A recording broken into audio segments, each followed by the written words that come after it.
How to carve owls. How to carve owl. Perfect. This week I'm going to show you how to carve owls. I'm going to do a barred owl and I'm going to do a great horned owl. Out of these two logs, one's going to be going this way, the other's going to be going this way, one's going to be turning this way, one's going to be looking the other way. And I'll show you how to do feather patterns, block out, detail, finish, and then do the base. So it's going to be a quick carve, so we're going to get this done quickly, probably a lot of montage and some talking, and maybe I'll stop and tell you a little bit of technique when I'm in the middle of it, and other than that, let's get her going. So for the block out, I use the 620p and a 20-inch Canon super bar.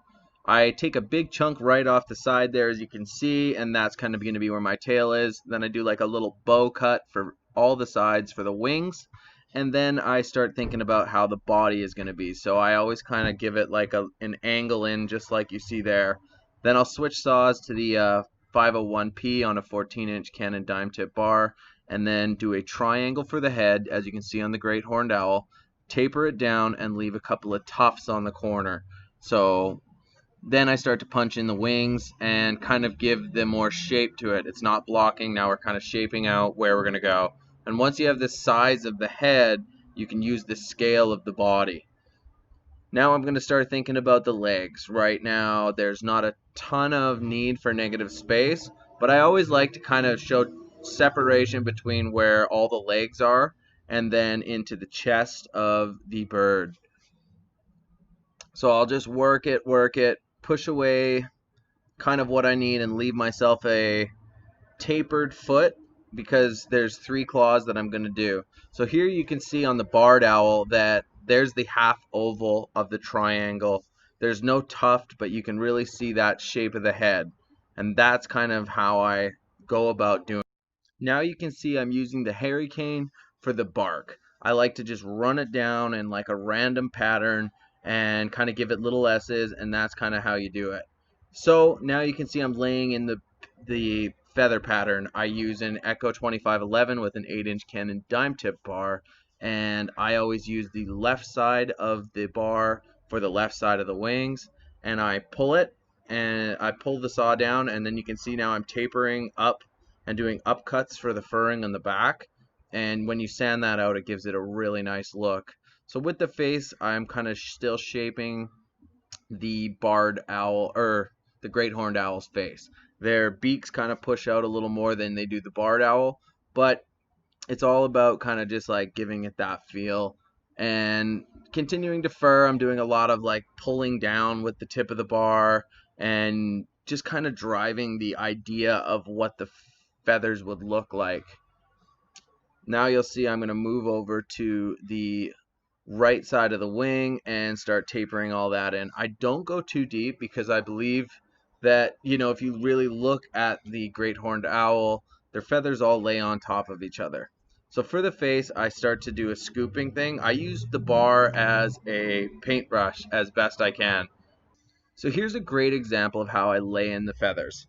Right off the top, I'm doing undercuts for like the main part of the wings, and I like to do kind of them in 3 layers. I don't go deep because really I think they're just going to lay on top of each other, and when you sand it down, I try to get it as close as I can. You can see I'm using for the left side of the wing, the left side of the bar, the right side, and I'm pulling it down. That's pretty much how I do all my feather pattern. And then here I am going to shape it, giving it a indented feel so the eyes are the deepest, and then I recess back. So I've got both birds pretty much done as far as chainsaw goes. Now it's time to step into Saburrtooth Burrs, Makita finger sanders, and Dremels to basically get this thing going. I might do a little chainsaw here actually to do the bark, but and then airbrush, because you know these knots, luckily they're really tight, but you know they really stand out. So what I'm gonna do is I'm gonna put some white on it, I'm gonna soften it, and then I'm going to just carve it like it's not there, and then airbrush it all out when it's done. And same for the other one, which has like full on eye, but it's kind of cool. You can hear the wood popping. It's very hot up in the Naramata area.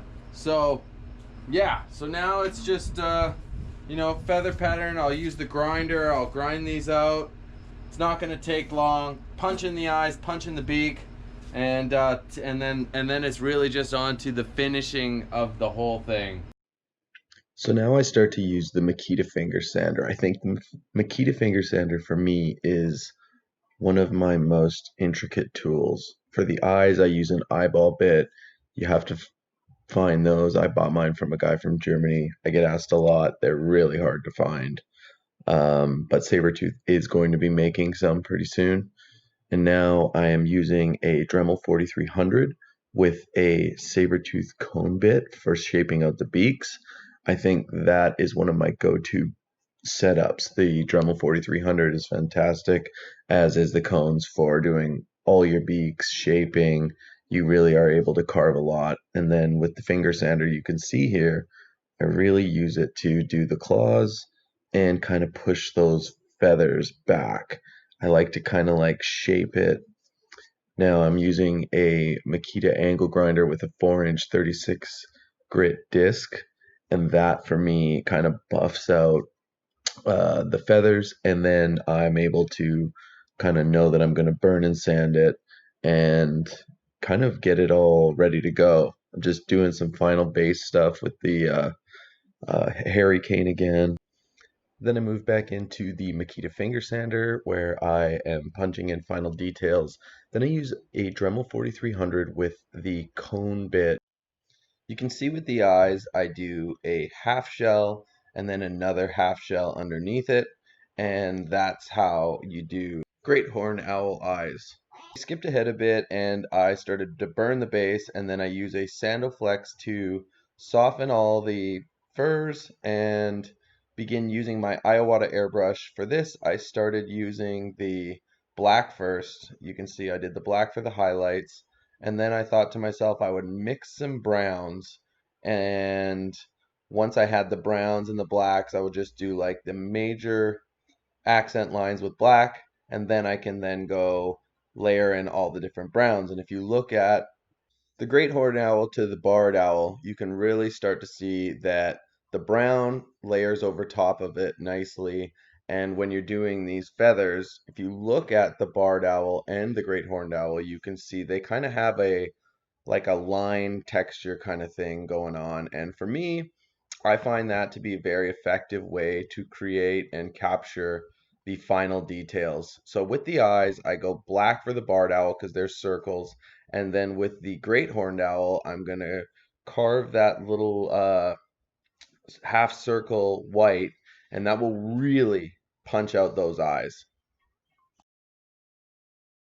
So that's kind of how I carve my owls. It's a barred owl and a great horned owl. Hope you guys learned some stuff. Feel free to drop a comment. I mean, there's so many different ways you can do owls. You can do them artistically with different textures and power gouges, to square, to finesse, to as crazy as you can go. But this one is kind of like my version of a speed carve owl, mixed with many years of practice. So I hope that there was some informative information in here. If you liked it, give it a like, and please feel free to subscribe to my page and share it if you like it. Okay, happy carving and carve safe. Also, I'm going to be doing a more in-depth how-to videos quite soon, possibly doing online lessons. So if you want to learn more, definitely leave me a message, and if you have any videos that you would like to see, please leave me a comment below. Thanks. Have a good one.